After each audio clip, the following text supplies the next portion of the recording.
स्वागत है दोस्तों हमारे YouTube चैनल OPS क्लासेज पर। आज हम लोग पढ़ेंगे नंबर सिस्टम। नंबर सिस्टम में हम लोग जानेंगे संख्याओं के बारे में। बहुत बेसिक टू एडवांस आपको लेकर चलूँगा। बहुत अच्छे कंटेंट हैं, बस आपको वीडियो अंत तक देखना है और आपको लगेगा कि वास्तव में मैथ इतनी आसान होती है, आप यकीन नहीं करेंगे। तो जानते हैं संख्या क्या होती है।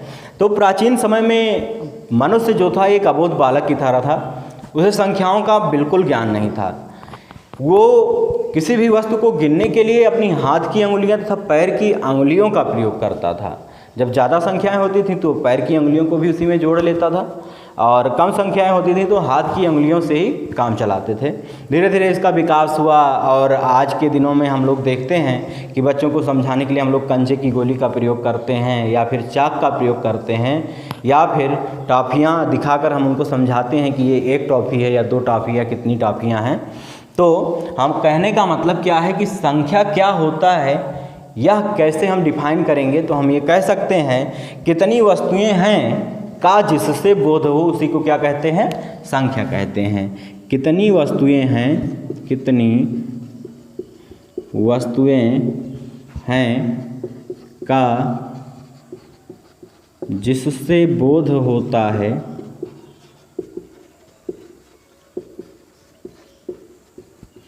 उसे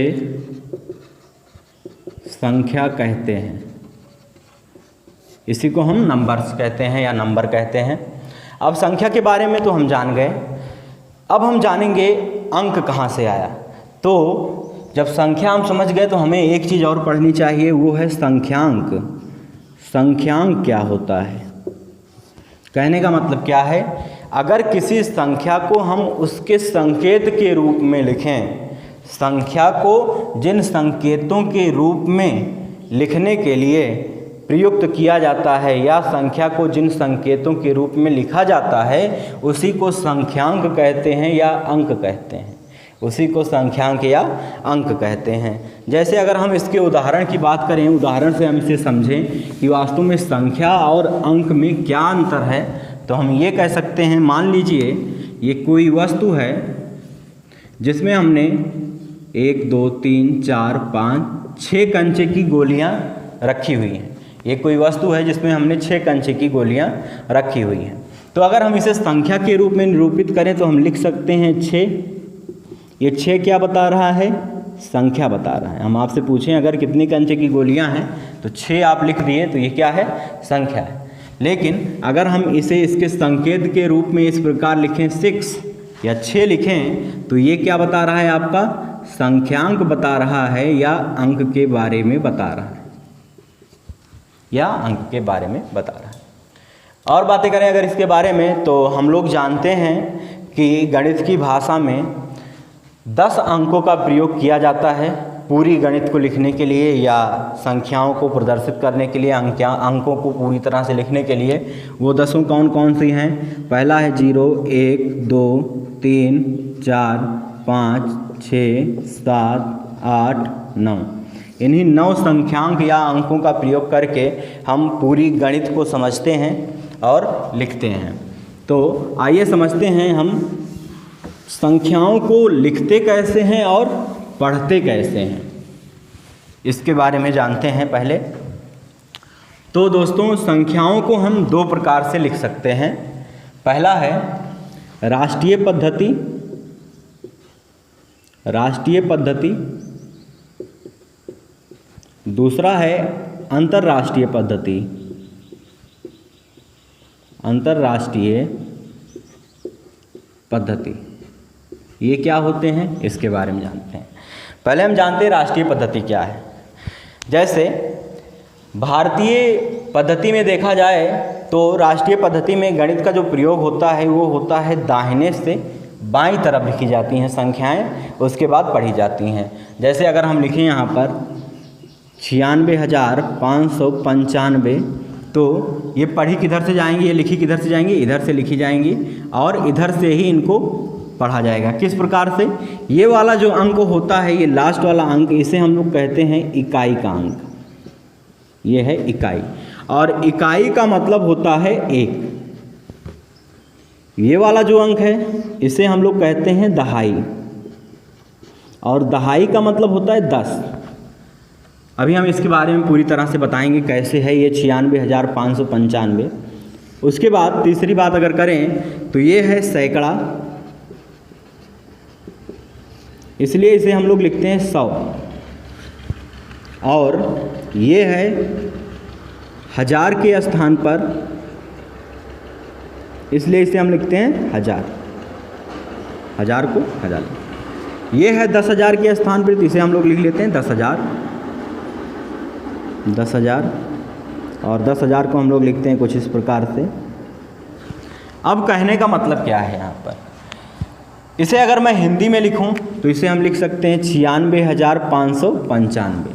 लेकिन एक बात बताइए, 96,000 अगर संख्या बनी तो किस प्रकार से बनी हुई होगी? तो इस प्रकार से बनी हुई होगी, 10,000 की जगह यहाँ पर कौन सी संख्या आ रही? 9। और 9 को अगर 10,000 से आप गुणा करोगे तो कितना होगा? 90,000। कहने का मतलब क्या है, ये हो गया 90,000। उसके बाद यहाँ पर 1,000 की जगह कितना है? 6। तो अगर 1,000 को 6 से गुणा करोगे तो कितना हो जाएगा? 6,000। यहाँ तक बातें आपको समझ में आ रही होंगी। ये सैकड़े के स्थान पर कितना है? 5। तो 5 को अगर सैकड़े 100 से गुणा करें तो कितना आएगा? 500। इसके बाद बात करते हैं दहाई के स्थान पर कितना आ रहा है? 9। तो दहाई को 10 से अगर गुणा कर दें तो कितना हो जाएगा? 90। इसके बाद बात करें अगर इकाई के स्थान कितना आ रहा है? 1। तो 1 को अगर 5 से गुणा कर दें तो कितना हो जाएगा? 5। अगर मैं इन सभी को जोड़ दूं, तो 90 6 96,000 हो जाएगा। और 500 जोड़ेंगे तो 96,500 हो जाएगा। 90 जोड़ेंगे तो 96,590 हो जाएगा। और 5 जोड़ देंगे तो कितना हो जाएगा? 96,595। ये संख्याएं कुछ इस प्रकार से बनी। ये हो गई 10,000 तक की बातें। लेकिन अंतर्राष्ट्रीय पद्धति में सेम यही संख्याएं 10,000 तक तो इसी प्रकार लिखी जाती हैं। लेकिन जब बात आती है लाख की या 10 लाख की या करोड़ की या 10 करोड़ की, तब अंतर्राष्ट्रीय पद्धति में इन संख्याओं को दूसरी प्रकार से लिखते हैं। उसके लिए हम समझते हैं पहले अंतर्राष्ट्रीय पद्धति क्या होती है और राष्ट्रीय पद्धति क्या होती है। तो आइए देखते हैं।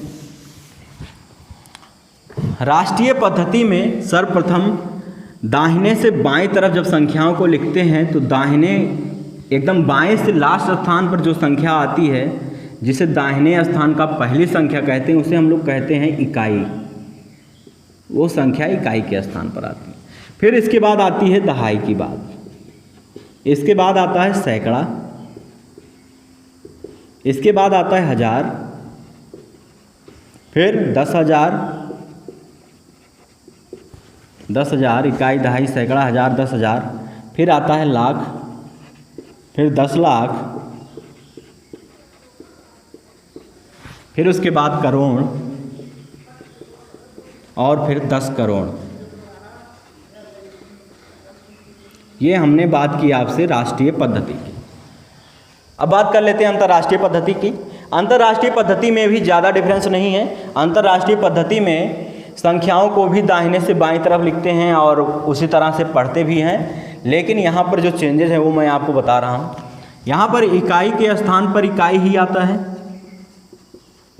दहाई के स्थान पर दहाई ही आता है, सैकड़े के स्थान पर सैकड़ा ही आएगा, हजार के स्थान पर हजार, 10,000 के स्थान पर 10,000।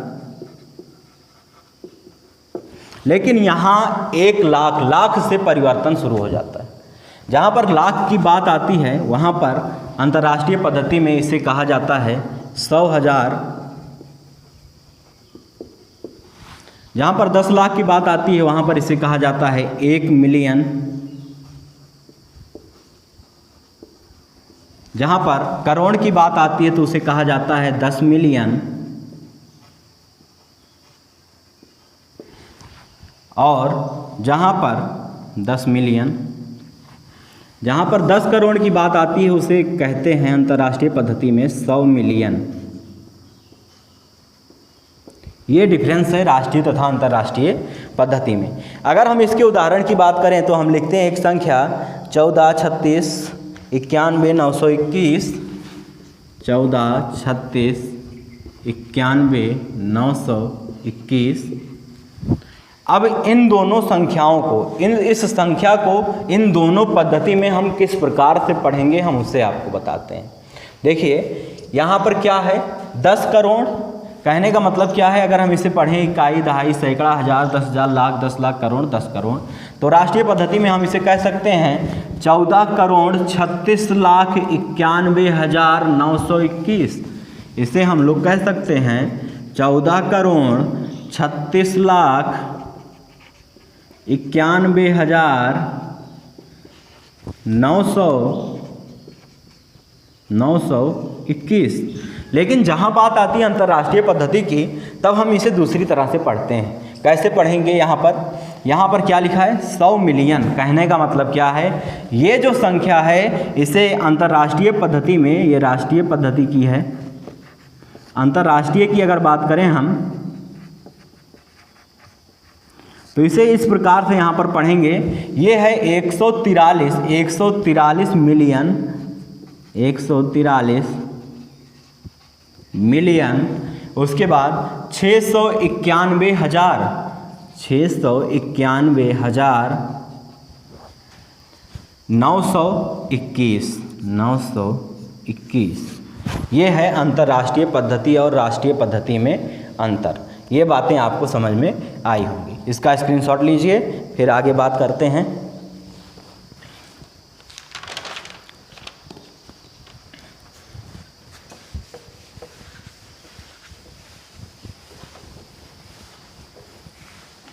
आइए देखते हैं इसका एक क्वेश्चन जो आपके एग्जाम में आया हुआ है। क्वेश्चन आया था एग्जाम में, कुछ इस प्रकार से है, 33, 23, 459, 33, 23, 459 को राष्ट्रीय तथा अंतर्राष्ट्रीय पद्धति में विस्तार में लिखिए। ये है संख्या, क्वेश्चन था संख्या 3323459 3323459 को राष्ट्रीय तथा अंतर्राष्ट्रीय पद्धति में विस्तार में लिखिए। तो कैसे हम लिखेंगे, तो अगर राष्ट्रीय पद्धति की बात करें तो क्या है, इकाई, दहाई, सैकड़ा, हज़ार, 10,000, लाख, 10 लाख। इकाई, दहाई, सैकड़ा, हज़ार, 10,000, लाख, 10 लाख। तो 10 लाख है, कहने का मतलब क्या है, ये है 33 लाख। राष्ट्रीय पद्धति में अगर हम इसे लिखें 33,23,459। लेकिन अगर अंतर्राष्ट्रीय पद्धति की बात करें तो जहाँ पर 10 लाख की बात आती है वहाँ पर हम अंतर्राष्ट्रीय पद्धति में कैसे शुरू करते हैं, तो पहले हम शुरू करते हैं इकाई, दहाई, सैकड़ा, हज़ार, फिर 10,000, फिर 1 लाख को हम क्या कहते हैं, 100,000, फिर 10 लाख को हम क्या कहेंगे, 1 मिलियन। 1 मिलियन, तो इस संख्या को हम लिख सकते हैं 3 मिलियन।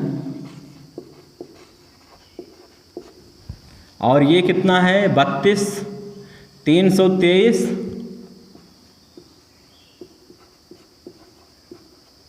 हज़ार, 323,459।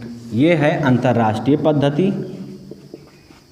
अंतर्राष्ट्रीय पद्धति में इसे इस प्रकार लिखेंगे और राष्ट्रीय पद्धति में इस प्रकार लिखेंगे। दोस्तों, मेरा कोई भी टॉपिक पढ़ाने का बस इतना ही मतलब होता है कि आपको जीरो से लेकर चलूं और एडवांस तक लेकर जाऊं। तो ये है बेसिक बातें जो आपने अभी सीखा। अब और आगे बढ़ते हैं इसके बारे में। तो अब हम जानते हैं कि वास्तव में शून्य का आविष्कार कब हुआ। तो शून्य का आविष्कार वैदिक काल में हुआ था, प्राचीन समय में। इसका श्रेय भारत को ही जाता है। हुआ क्या था कि प्राचीन समय में ऋषि मुनि जब कोई भी वस्तु को गिनते थे तो उसके लिए गड्ढे में रखी हुई गोलियों का प्रयोग करते थे।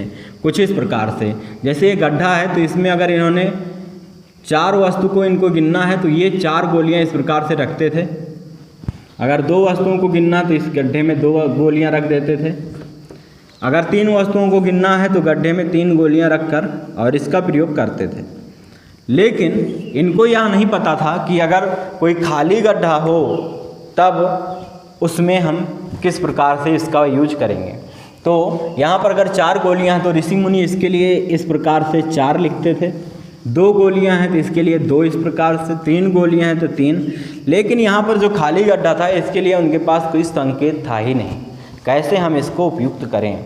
तब इन्होंने क्या किया कि इस खाली गड्ढे को ही इसी का आकार देकर शून्य का आविष्कार किया और यह बताया कि भारत ही एक ऐसा देश है जहाँ पर सर्वप्रथम शून्य का प्रयोग किया जाने लगा।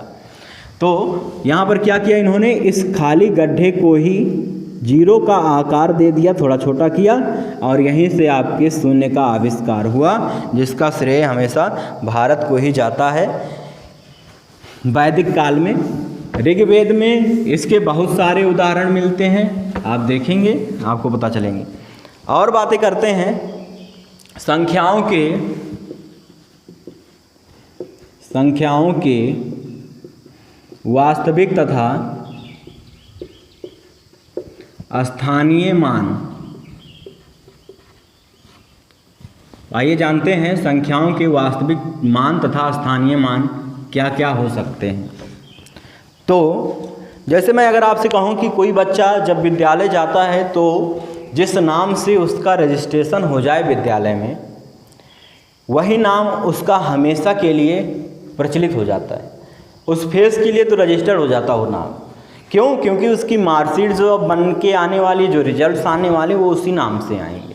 कहने का मतलब क्या है, वह उस नाम को कभी परिवर्तित नहीं कर सकता। इसी प्रकार किसी भी संख्या का जो वास्तविक मान होता है, वास्तविक मान को ही हम अंकित मान कहते हैं। वास्तविक मान या अंकित मान,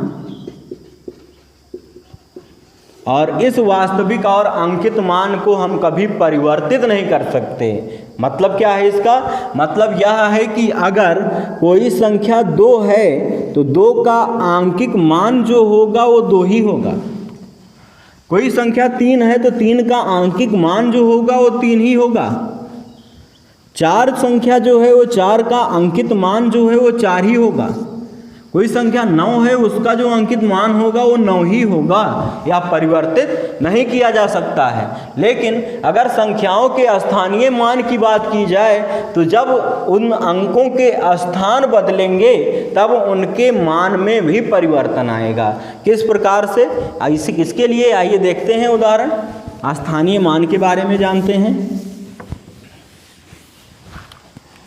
किसी भी संख्या का स्थानीय मान उसके दाहिने या बाएं बढ़ने पर उसका स्थानीय मान परिवर्तित होता है। कैसे? जैसे अगर मैं आपसे यहाँ कहूँ 86,456 ये संख्या लिखी गई है, ये संख्या लिखी गई है 86,456। आपसे मैं कहूँ इनमें दोनों जो 6 हैं इनका स्थानीय मान क्या है? क्यों दोनों का स्थानीय मान सेम नहीं है, समान नहीं है? तो उसका रीजन क्या है?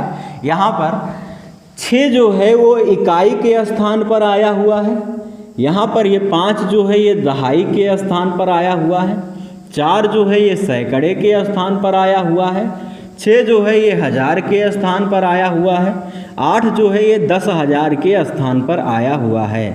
कहने का मतलब क्या है कि अगर ये 10,000 के स्थान पर आया है तो इसमें 10,000 का गुणा है। अगर ये 1000 के स्थान पर आया है तो इस 6 में 1000 का गुणा है। अगर ये सैकड़े के स्थान पर आया हुआ है तो इस 4 में सैकड़े का गुणा है। अगर ये दहाई के स्थान पर आया हुआ है तो इस 5 में दहाई का गुणा है। और अगर ये इकाई के स्थान पर आया हुआ है तो इस 6 में इकाई का गुणा है। अब इकाई का मतलब होता है 1, दहाई का मतलब होता है 10, सैकड़े का मतलब होता है 100, 1000 का मतलब होता है 1000 और 10,000 का मतलब होता है 10,000। कहने का मतलब क्या है, अगर मैं यहाँ पर इस 6 का स्थानीय मान निकालूँ तो हम इसमें इकाई से गुणा करेंगे, 6 × 1 बराबर 6। लेकिन अगर यहाँ पर इस 6 के स्थानीय मान की मैं बात करूँ तो यहाँ पर ये वाला 6 जो है वह आया है 1000 के स्थान पर, इसलिए इसमें 1000 का गुणा है, इसलिए इसका स्थानीय मान कितना होगा? 6000। अर्थात क्या है, किसी भी संख्या के स्थान परिवर्तन होने से उसका स्थानीय मान परिवर्तित होता है, लेकिन उसका वास्तविक तथा अंकित मान समान रहता है। यहाँ तक की बातें आपको समझ में आई। आइए अब समझते हैं एग्जाम में इसके क्वेश्चन किस प्रकार से आते हैं, इसके बारे में जानते हैं। तो सबसे पहला क्वेश्चन जो वनडे एग्जाम में कई बार पूछा गया कि शून्य का स्थानीय मान कितना होता है, बताइए। आपके ऑप्शन हैं, पहला ऑप्शन है शून्य, दूसरा ऑप्शन था 1000, तीसरा ऑप्शन था 2000 और चौथा ऑप्शन था 10। शून्य का स्थानीय मान कितना होता है। और इसमें इन्होंने क्या किया था, क्वेश्चन को कुछ इस प्रकार से लिख दिया था, 86,450 इस संख्या में शून्य का स्थानीय मान बताइए। तो आपको एक बात बता दूं, हमेशा याद रखिए, किसी भी संख्या में अगर हम शून्य से गुणा करें तो वह संख्या हमेशा शून्य के बराबर हो जाती है। कहने का मतलब क्या है, यहाँ पर इकाई के स्थान पर क्या आया है, शून्य आया। इकाई का मतलब 1, 0, अगर 0 × 1 करोगे तो कितना आएगा, 0। कहने का मतलब क्या है, शून्य का स्थानीय मान कितना हो गया यहाँ पर, शून्य। अगर और उदाहरण की मैं बात करूँ तो मैं यहाँ लिख देता हूँ 806। यहाँ पर ये शून्य जो है ये दहाई के स्थान पर आया हुआ है, तो इसमें 10 से गुणा हो जाएगा, 0 × 10 बराबर 0। यहाँ पर भी इसका स्थानीय मान 0। अगर मैं यहाँ पर शून्य लिख दूँ तो इकाई, दहाई, सैकड़ा, हज़ार के स्थान पर आया है, तो 0 × 1000, तो यहाँ पर भी इसका आंसर आएगा 0। कहने का मतलब क्या है, शून्य का स्थानीय मान हमेशा शून्य ही होता है। आते हैं दूसरे क्वेश्चन पे। ये भी बहुत ज़्यादा वनडे एग्जाम में पूछा गया है कि निम्नलिखित में से क्वेश्चन है, निम्नलिखित में से 5 का स्थानीय मान सबसे अधिक है। और आपके ऑप्शन थे, पहला ऑप्शन था 382.159, 382.159, दशमलव के बाद की जो गिनती होती है उसे एक एक करके पढ़ते हैं, 159। दूसरा है 286.105, 286.105। तीसरा है 146.511 और चौथा आपका ऑप्शन था 286.058, 286.058। अब यहाँ पर इसके बारे में जानते हैं। दोस्तों, कोई भी क्वेश्चन अगर आपको लगे कि हम लगा सकते हैं तो आप इसे बिल्कुल ट्राई करिए, लगाइए। पहले वीडियो को आप पॉज कर सकते हैं, रोक सकते हैं, उसके बाद लगाइए। अगर आंसर ना आए तब हम सॉल्यूशन आपको दे रहे हैं। तो इधर देखिए, जब कोई भी संख्या दशमलव के बाद काउंट की जाए, दशमलव के बाद, जैसे यहाँ से हम लोग दाहिने से बाईं तरफ बढ़ते हैं, इकाई, दहाई, सैकड़ा, लेकिन दशमलव के बाद वाली संख्या को हम बाएं से दाहिने जाते हैं, इस तरफ से काउंट करेंगे, इस तरफ से। ठीक, तो यहाँ पर अगर मैं काउंट करूँ तो कितना लिखा गया है, तो ये हो जाएगा इकाई, ये दहाई, ये सैकड़ा। लेकिन अगर इधर मैं काउंट करूँ तो ये है दसवां, ये है सौवां, ये है हजारवां। दसवां का मतलब क्या है, ये दसवां का मतलब क्या है, दशमलव के बाद पहली संख्या जो होती है उसे हम लोग कहते हैं दसवां, और इस दसवां का मतलब है 1/10 भाग, इस संख्या का 1/10 भाग। ठीक, दूसरी बात, अगर ये संख्या है तो इसे कहते हैं सौवां, दूसरी संख्या को हम लोग कहते हैं सौवां, और सौवां को हम लोग कहते हैं 1/100वां भाग। और ये है हजारवां, तो इसे हम लोग कह सकते हैं 1/1000वां भाग, तीसरी संख्या। चौथी संख्या है तो वो 10,000वां भाग होगी, 1/10,000वां भाग।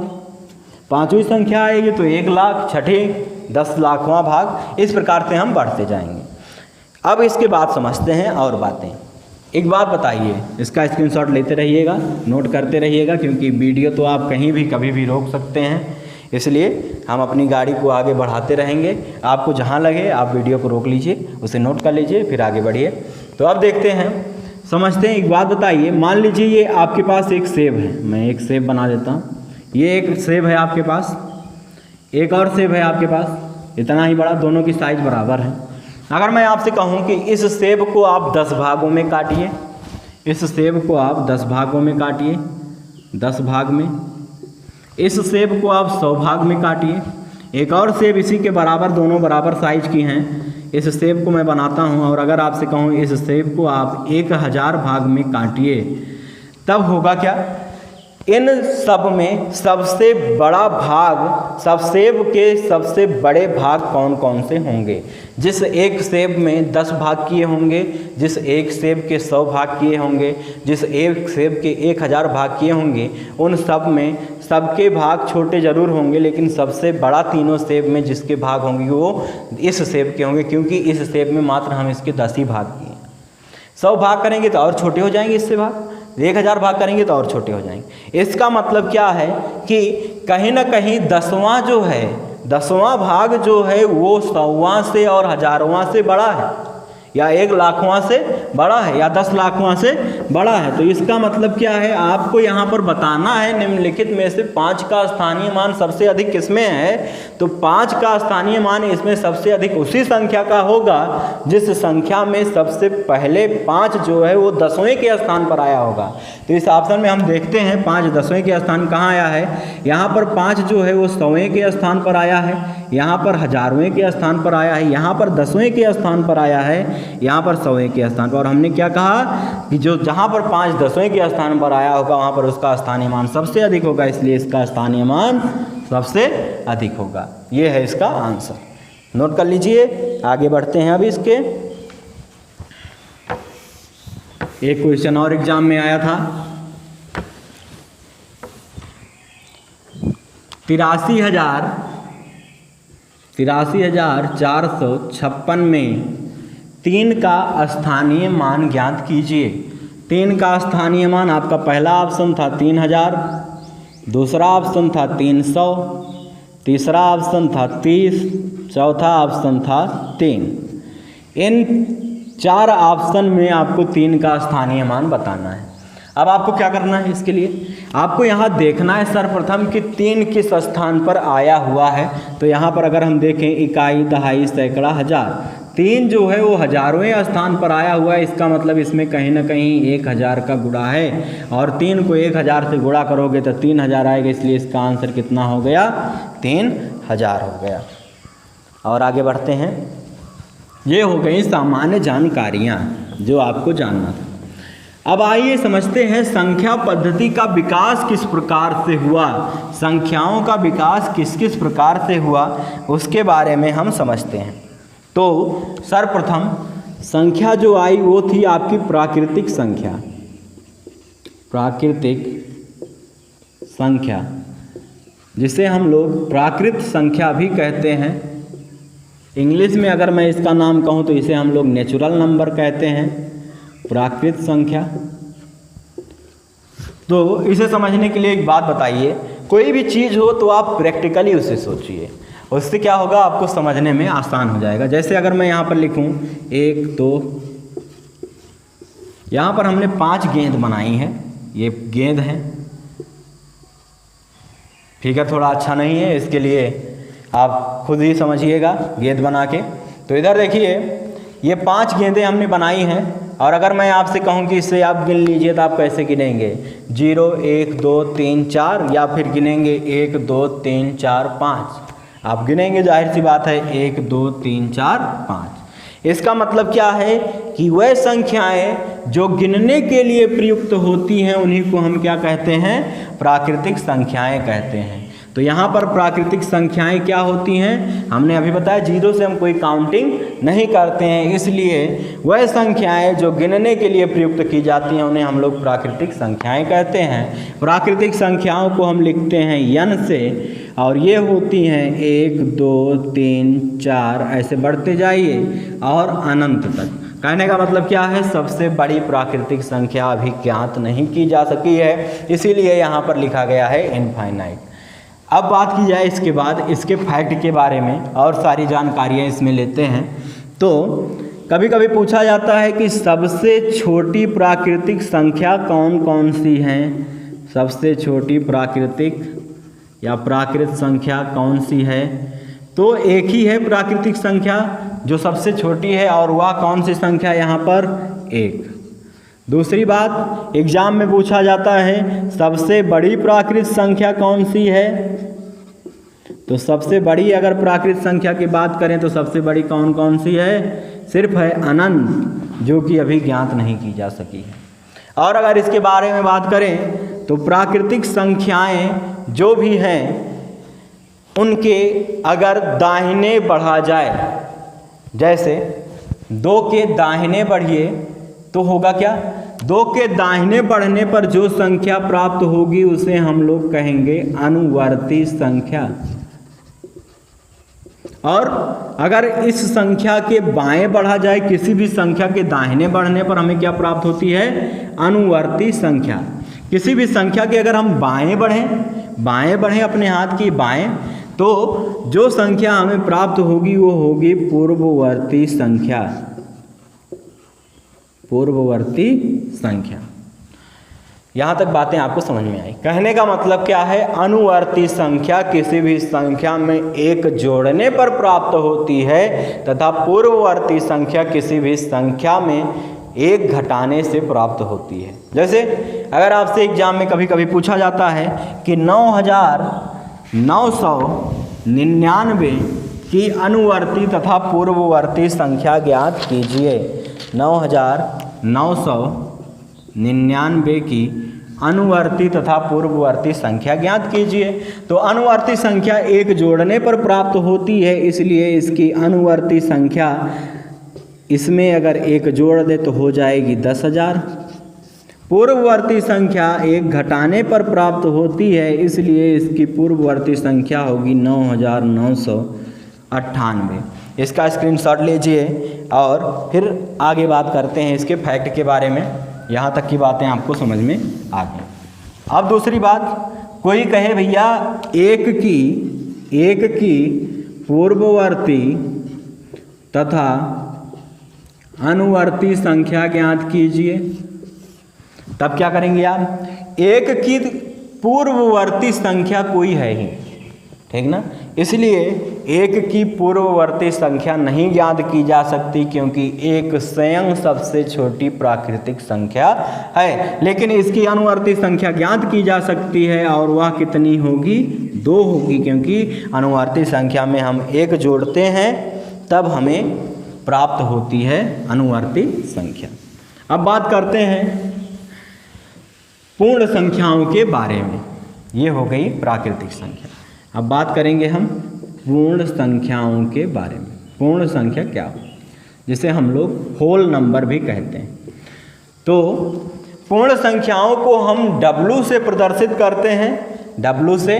और पूर्ण संख्याओं में अगर हम और बातें जानें तो हम कह सकते हैं, अगर प्राकृतिक संख्याओं में शून्य को जोड़ दिया जाए, प्राकृतिक संख्याओं में शून्य को जोड़ दिया जाए, तब हमें जो संख्या प्राप्त होगी उसे हम कहेंगे पूर्ण संख्या।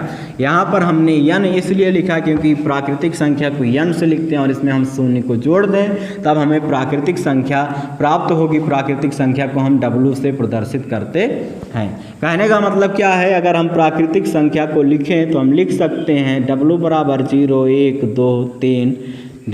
बढ़ते जाएंगे इनफाइनाइट तक, अनंत तक। अब इसकी अगर फैक्ट की मैं बात करूं तो इसमें कौन कौन से तथ्य आपको जानने हैं, तो हम ये कह सकते हैं सबसे छोटी पूर्ण संख्या कौन सी होती है? सबसे छोटी पूर्ण संख्या वो होती है 0, तथा सबसे बड़ी अगर पूर्ण संख्या की बात करें, सबसे बड़ी पूर्ण संख्या तो वो होती है अनंत, जो कि अभी ज्ञात नहीं की जा सकी है। यहाँ तक की बातें आपको समझ में आई। और अगर बात करें तो सभी प्राकृतिक संख्याएं पूर्ण संख्याएं हो सकती हैं, लेकिन सभी पूर्ण संख्याएं कभी प्राकृतिक संख्याएं नहीं हो सकती। यहाँ तक की बातें आपको समझ में आ गई होंगी। अब बात करते हैं पूर्णांक के बारे में। क्या है पूर्णांक? तो इधर देखिए, पूर्णांक क्या होता है? पूर्णांक को हम लोग लिखते हैं इंग्लिश में इंटीजर के नाम से, इसलिए पूर्णांक को हमेशा i से प्रदर्शित किया जाता है। और ये होता क्या है, सभी धन तथा धनात्मक कहते हैं हम इसे, सभी धनात्मक तथा ऋणात्मक संख्याएं पूर्ण संख्याएं होती हैं। सभी धनात्मक तथा ऋणात्मक संख्याएं पूर्ण संख्याएं होती हैं। अगर हम इसके उदाहरण की मैं बात करूं तो हम लिख सकते हैं -3, -2, -1, 0, 1, 2, 3, बढ़ते जाइए इधर भी, बढ़ते जाइए इधर भी। ये सभी जो संख्याएं होंगी ये क्या होंगी, पूर्णांक होंगी। अच्छा, पूर्ण संख्याएं हम लिख दिए यहाँ पर, पूर्णांक होती हैं, पूर्णांक सभी धनात्मक तथा ऋणात्मक संख्याएं पूर्णांक होती हैं। और आगे बढ़ते हैं तो ये पूर्णांक जो होते हैं ये दो प्रकार के होते हैं, एक होता है धन पूर्णांक और दूसरा होता है ऋण पूर्णांक। ऋण पूर्णांक, धन पूर्णांक में सभी प्राकृतिक संख्याओं को ही हम धन पूर्णांक कहते हैं, सभी प्राकृतिक संख्याओं को हम धन पूर्णांक कहते हैं। जैसे हम लिख सकते हैं 1, 2, 3, 4, बढ़ते जाइए, ये सभी क्या हैं, धन पूर्णांक है। और धन पूर्णांक को हम लिख सकते हैं i पॉजिटिव से, इस प्रकार। तथा सभी ऋणात्मक संख्याएं ऋण पूर्णांक होती हैं, जिसे हम लिख सकते हैं i नेगेटिव से हम लिख सकते हैं -3, -2, -1, बढ़ते जाइए, ये हैं ऋण पूर्णांक। शून्य संख्या जो है वो ना तो पूर्ण संख्या है, शून्य संख्या जो है वो पूर्णांक नहीं है बल्कि पूर्ण संख्या है। ये बातें थोड़ी सी सॉरी उसके लिए। तो शून्य जो है वो ना तो धन पूर्णांक है और ना ही ऋण पूर्णांक है, वह तो एक पूर्ण संख्या है। इसके बाद और बातें करते हैं। भिन्न क्या होती है इसके बारे में जानते हैं। फ्रैक्शन, भिन्न।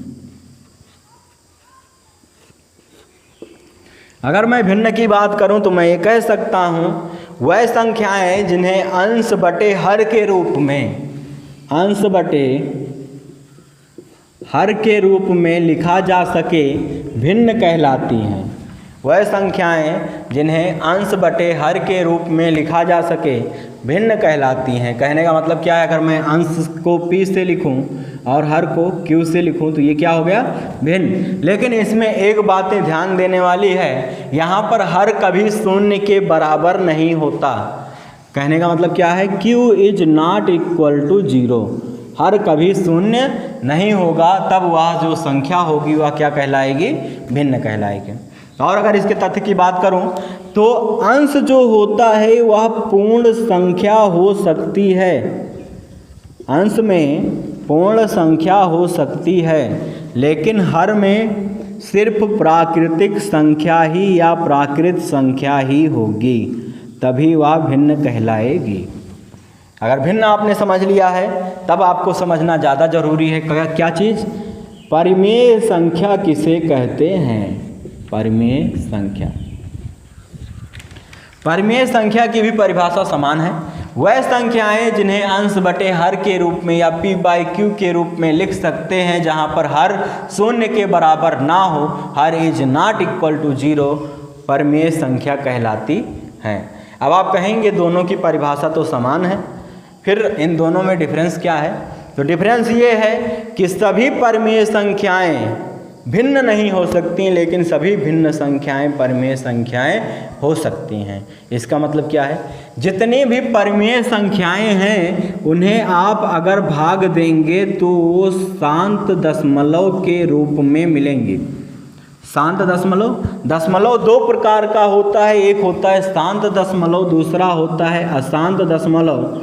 शांत दशमलव वो दशमलव होता है जैसे किसी संख्या को किसी दूसरी संख्या से भाग दे तो वह पूर्ण रूप से विभाजित हो जाए, वह है शांत दशमलव। अगर पूर्ण रूप से विभाजित ना हो तो वो है अशांत दशमलव। यहाँ तक बातें आपको समझ में आई। तो परिमेय संख्याएं जो होती हैं वह शांत दशमलव के रूप में होती हैं और सतत होती हैं। अगर इसके उदाहरण की बात करूं, जैसे 3/4 है, अगर हम इसे भाग देंगे 4 से तो आएगा कितना, दशमलव लगाएंगे, 0 बढ़ जाएगा, 4 सते 28, फिर 2 बचा, 4 पंचे 20, 0.75 आएगा, ये पूरी तरह से विभाजित हो गया। इसलिए परिमेय संख्याएं जो होती हैं वो शांत होती हैं तथा सतत होती हैं। और अगर इसके उदाहरण की बात करें परिमेय संख्याओं की, तो 1-2 उदाहरण और ले लेते हैं। जैसे 4/3 है या -5 है, 4/3 है, -5 है, या फिर -2 है, या फिर 1 है या 2 है या 3 है, ये सभी क्या है, परिमेय संख्या है, क्योंकि इसे p/q के रूप में लिख सकते हैं। कैसे, इधर देखिए, अगर मैं 2 को लिखूं तो 2 के नीचे अगर 1 लगा दूं तो ये अंश बटे हर में परिवर्तित हो गया। 3 को लिखूं तो 3 के नीचे अगर 1 लगा दूं तो अंश बटे हर में, इसके नीचे 1 लगा दूं ये भी अंश बटे हर में, इसके नीचे 1 लगा दूं ये भी अंश बटे हर में परिवर्तित हो सकता है, ये अंश बटे हर में है ही। तो ऐसी संख्याएं जिन्हें अंश बटे हर के रूप में लिखा जा सकता है और जहां हर शून्य के बराबर नहीं है, परिमेय संख्याएं कहलाती हैं। और आगे बढ़ें अगर, तो अब पढ़ते हैं हम अपरिमेय संख्या क्या होती है। अपरिमेय संख्या, अपरिमेय संख्या ऐसी संख्याएं जिसे अंश बटे हर के रूप में नहीं लिखा जा सकता, या ऐसी संख्याएं जिन्हें परिमेय संख्याओं की तरह नहीं लिखा जा सकता या परिमेय संख्याओं में बदला नहीं जा सकता, उन्हें अपरिमेय संख्या कहते हैं। ये अपरिमेय संख्याएं जो होती हैं यह अशांत दशमलव के रूप में होती हैं तथा असतत होती हैं। असतत का मतलब क्या है, जैसे अगर कोई संख्या है, हम उसके उदाहरण की बात करें अशांत दशमलव की, तो हम कह सकते हैं 1.01, 001, 0001, 401। कहने का मतलब क्या है, यहाँ पर 0 देखिए अल्टरनेट बढ़ रहा है। कहने का मतलब क्या है, 0 1 आया, फिर इसके बाद 0 1 आना चाहिए था लेकिन नहीं आ रहा है, फिर इसके बाद 0 1 आना चाहिए लेकिन नहीं आ रहा है। क्यों, बीच में 2 0 1 0 3 0 बढ़ रहे हैं। कहने का मतलब क्या, ये है असतत, और ये अशांत भी है क्योंकि ये अभी भी पूरी तरह से कटा नहीं है। इसके बाद 5 0 आएगा, फिर 1 आएगा। तो वह संख्याएं जिन्हें परिमेय संख्याओं के रूप में लिखा नहीं जा सकता है, अपरिमेय संख्या कहलाती हैं। और जानते हैं इसके बारे में, तो इसके बारे में 2 फैक्ट्स हैं। कभी कभी एग्जाम में पूछा जाता है आपसे कि परिमेय संख्या तथा अपरिमेय संख्या को पहचानिए, तो उसमें अपरिमेय संख्या के हमने उदाहरण की बात नहीं करी, तो पहले इसके उदाहरण जान जाते हैं। अपरिमेय संख्या के जैसे उदाहरण की मैं बात करूं तो √2, √3, √5 ये सभी क्या हैं, अपरिमेय संख्या हैं, क्योंकि इन्हें परिमेय संख्याओं के रूप में लिखा नहीं जा सकता। आगे बात करते हैं, तो अभी हमने बताया कि इसके 2 फैक्ट्स हैं। कभी कभी एग्जाम में पूछा जाता है कि परिमेय तथा अपरिमेय संख्या को बताइए कि इसमें से कौन सी संख्या अपरिमेय है। तो ऐसी संख्याओं को बताने के लिए हमसे पूछा जाता है तो हमें 2 बातें ध्यान रखनी पड़ती हैं। पहली जो बात है वो बात ये है, किन्हीं भी 2 परिमेय तथा अपरिमेय संख्या का योग तथा अंतर सदैव अपरिमेय संख्या ही होती है। 2 परिमेय तथा अपरिमेय संख्याओं का योग तथा अंतर अपरिमेय संख्या ही होती है। कहने का मतलब क्या है, अगर आपको दे दिया जाए 3 + √5, 3 - √5, ये पहला ऑप्शन है, ये दूसरा ऑप्शन है, और तीसरा ऑप्शन दे दिया जाए 3, चौथा ऑप्शन है 2। आपसे पूछा जाए कि इन चारों ऑप्शन में कौन कौन से ऑप्शन जो हैं वो अपरिमेय संख्या के हैं, तो आप कह सकते हैं पहला ऑप्शन भी अपरिमेय संख्या का है, दूसरा ऑप्शन भी अपरिमेय संख्या का है, क्योंकि ये संख्या क्या है, परिमेय है, ये संख्या अपरिमेय है, ये संख्या परिमेय है, ये संख्या अपरिमेय है, और इनका योग तथा इनका अंतर सदैव अपरिमेय प्राप्त होता है। इसलिए ये दोनों संख्याएँ क्या हैं, अपरिमेय हैं। और अगर इसके दूसरे फैक्ट की मैं बात करूं तो किन्हीं भी 2 संख्याओं का, 2 अपरिमेय तथा परिमेय संख्याओं का गुणनफल सदैव अपरिमेय संख्या होती है। अगर कहीं लिखा गया है एक परिमेय संख्या और दूसरा अपरिमेय संख्या 3√5, तब इन दोनों का जो गुणनफल होगा वो सदैव अपरिमेय ही प्राप्त होगा। ये हो गई बातें परिमेय तथा अपरिमेय से संबंधित। यहाँ तक की बातें आपको समझ में आ रही होंगी। आपको ये लग रहा होगा कि वास्तव में मैथ कितना आसान है सीखना और समझना। आगे बात करते हैं, हम जानते हैं परिमेय और अपरिमेय संख्याओं के बारे में हम जान लिए हैं। अब हम पढ़ेंगे सम संख्याएँ क्या होती हैं। तो सम संख्याओं के बारे में जानते हैं। सम संख्याएँ जिसे हम कहते हैं इवन नंबर। सम संख्याएँ वे होती हैं जो 2 से पूर्ण रूप से विभाजित हो जाएं। उदाहरण की मैं बात करूं तो 2, 4, 6, 8 बढ़ते जाइए, जितनी भी संख्याएं आएंगी 2 के मल्टीपल में वो सभी सम संख्याएं कहलाएंगी। विषम संख्याओं की अगर मैं बात करूं, विषम संख्याएं क्या होती हैं? तो विषम संख्याएं वे होती हैं जो 2 से पूर्ण रूप से विभाजित नहीं होती, उन्हें हम विषम संख्याएं कहते हैं। यहाँ तक की बातें आपको समझ में आ गई। अब समझते हैं अभाज्य संख्या क्या है। अभाज्य संख्या किसे कहते हैं? तो अभाज्य संख्याएं वे संख्याएं होती हैं जो एक तथा स्वयं के अतिरिक्त किसी अन्य संख्या से ना कटे, ना विभाजित हों। कहने का मतलब क्या है? जैसे अगर मैं बात करूं 3 जो है यह एक अभाज्य संख्या है, क्योंकि इसे अगर हम किसी भी संख्या से भाग देंगे यह विभाजित नहीं होगी। यह स्वयं सिर्फ 3 से विभाजित हो सकती है या फिर यह सिर्फ 1 से विभाजित हो सकती है, इसलिए यह एक अभाज्य संख्या है। 2 की मैं बात करूं तो 2 एक ऐसी सम अभाज्य संख्या है। 2 क्या है? सम संख्या भी है और अभाज्य संख्या भी है, इसलिए 2 को हम कहते हैं सम अभाज्य संख्या। 2 एक ऐसी सम अभाज्य संख्या है जो स्वयं तथा 1 के अलावा किसी अन्य संख्या से विभाजित नहीं होती है। ये हो गई बातें अभाज्य संख्याओं की। और अगर अभाज्य संख्याओं की मैं बात करूं तो 1 से लेकर 100 के बीच में, 1 से लेकर 100 के बीच में 25 अभाज्य संख्याएं हैं।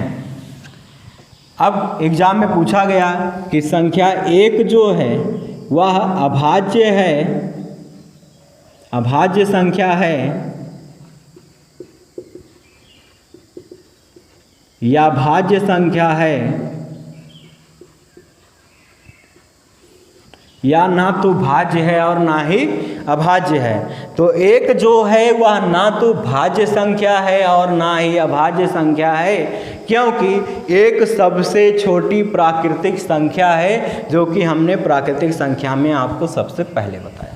यहाँ तक की बातें आपको समझ में आ गई हैं। अब हम समझते हैं भाज्य संख्या किसे कहते हैं। तो भाज्य संख्याओं के बारे में जानते हैं। भाज्य संख्या,